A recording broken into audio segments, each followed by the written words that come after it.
Okay. जय हिंद दोस्तों। हम पिछली कक्षा में मानव नेत्र के ऊपर चर्चा किए थे। आज हम आप लोग के लिए एक छोटी सी कक्षा लाए हैं 5 मिनट का, जिसमें हम मानव कान के ऊपर चर्चा करने वाले हैं। देखिए, ये पूरा कान का सिस्टम है, इसको थोड़ा पहले आप लोग देख लीजिए, उसके बाद हम इसको समझा देते हैं। ठीक है, देखिए, सबसे पहले हम मानव कान की बात करें तो मानव कान को 3 भागों में बांटकर हम लोग पढ़ते हैं या समझने की कोशिश करते हैं। मानव नेत्र को जो 3 भागों में बांटते हैं, उसमें सबसे पहले होता है बाह्य कर्ण, उसके बाद होता है मध्य कर्ण, उसके बाद होता है अंतःकर्ण। ठीक है, जो बाह्य कर्ण होता है ना, इस बाह्य कर्ण का बाह्य कर्ण के अंतर्गत या बाह्य कर्ण के अंतर्गत कर्णपटल, कर्ण नलिका और कर्ण पर्दा 3 चीज आता है। बाह्य कर्ण के अंतर्गत कौन कौन आता है? कर्णपटल, कर्ण नलिका और कर्ण पर्दा। सबसे पहले कर्णपटल, कर्ण नलिका और कर्ण पर्दा, ये 3 चीज आता है बाह्य कर्ण के अंतर्गत। इसके बाद आता है हमारा मध्य कर्ण। मध्य कर्ण में हम मुख्य रूप से 3 हड्डी को देखते हैं, जिसमें सबसे पहले आता है मैलिकस, उसके बाद आता है इनकस, उसके बाद होता है स्टेपस। ये 3 हड्डियां जो होती है ये मध्य कर्ण के अंतर्गत आती है। और उसके बाद हम पढ़ते हैं आंतरिक कर्ण, जो कि मानव कान का मुख्य भाग होता है।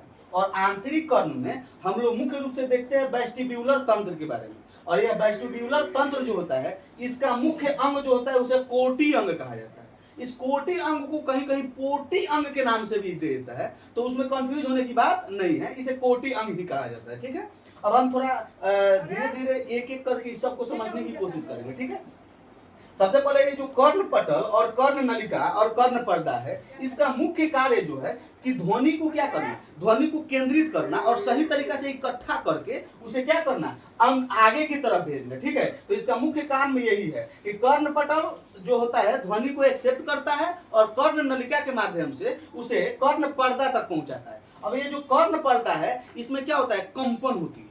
ध्वनि का जो क्या होता है, कंपन होता है। रियलिटी में जो हम बोल रहे हैं ना, ये आवाज थोड़े कान के अंदर जाता है, ये आवाज जो ध्वनि है, यह ध्वनि कर्ण पर्दा पर जाता है। और कर्ण पर्दा पर जब ये ध्वनि जाके टकराता है तो कर्ण पर्दा क्या होता है, कंपन करता है। और कंपन करने के बाद ये क्या करता है, ध्वनि को आगे जाने देता है। और आगे जब ये ध्वनि जाता है तो आगे इसको 3 हड्डियों का सामना करना पड़ता है। इसमें मैलिकस, इनकस और स्टेपस हड्डी है। ये 3 हड्डियां हैं। अब देखिए, हम लोग का ए कान के साइड में 3 गो हड्डी हो गलो, हेनहू 3 गो हड्डी हो गलो। एक प्रकार से हम कहें तो हमारा कान में जैसे 2 गो मैलिकस हड्डी है, 2 गो इनकस हड्डी है और 2 गो स्टेपस हड्डी है। इस प्रकार दोनों कान में मिला लिए जाए तो 6 हड्डी है। ठीक है, 6 हड्डी दोनों कान में मिलाकर है। लेकिन हम एक कान का अभी फिगर बनाए हैं तो एक कान को ही समझने की कोशिश करते हैं। अब हमको देखना ये है कि इन हड्डियों का मुख्य कार्य क्या होता है। तो देखिए, मैलिकस हड्डी हो गया, चाहे इनकस हड्डी हो गया, चाहे स्टेपस हड्डी हो गया, ये हड्डी जो होती है ना, कर्ण पर्दा के द्वारा जो ध्वनि इसको दिया जाता है, उसके आवर्धन उसके ध्वनि को आवर्धित कर देती है। आवर्धित करने का मतलब ये होता है ना कि उसको बढ़ाती है, उसकी क्षमता को क्या कर देती है, बढ़ा देती है। और क्षमता को बढ़ाकर उसे वेस्टिब्यूलर तंत्र को क्या कर देती है, सौंप देती है, जो कि आंतरिक कर्ण का क्या है, भाग है। अब ये जो ध्वनि है वेस्टिब्यूलर तंत्र में जाता है। और ये वेस्टिब्यूलर तंत्र जो होता है ना, इसका संपर्क हमारे मस्तिष्क से होता है। और मस्तिष्क के मुख्य रूप से हम आपको बतलाए हैं, मस्तिष्क में एक होता है सेरेब्रम, और सेरेब्रम में एक लोब, वैसे 4 लोब पाई जाती है, जिसमें एक लोब होता है जिसका नाम है टेम्पारल लोब।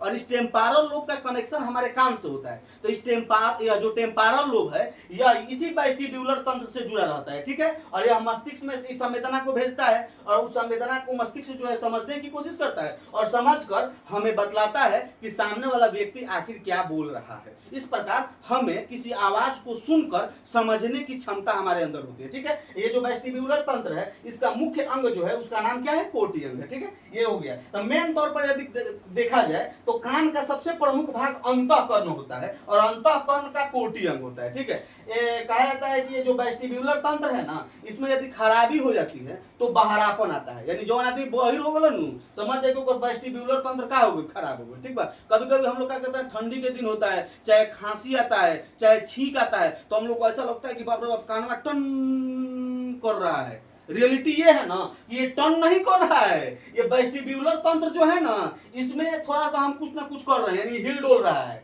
इसलिए हमको ये समस्या उत्पन्न होती है। ठीक है, बाकी कान से संबंधित अन्य कुछ प्रमुख बात देखा जाए तो ये स्टेपस हड्डी जो होता है, इसे ऐसे स्टेपस हड्डी कान का सबसे छोटी हड्डी होती है। और यह सिर्फ कान का सबसे छोटी हड्डी नहीं होती है, ये मानव शरीर की सबसे छोटी हड्डी होती है और इसका जो आकार होता है ना अंगूठी के समान होता है। कैसा होता है? अंगूठी के समान होता है इसका आकार। किसका? स्टेपस हड्डी का। कोई दिक्कत समझने में? तो चलिए, तो यही है हमारा कान के बाद, फिर अगला वीडियो हमारा आएगा। ठीक है, चलिए, जय हिंद।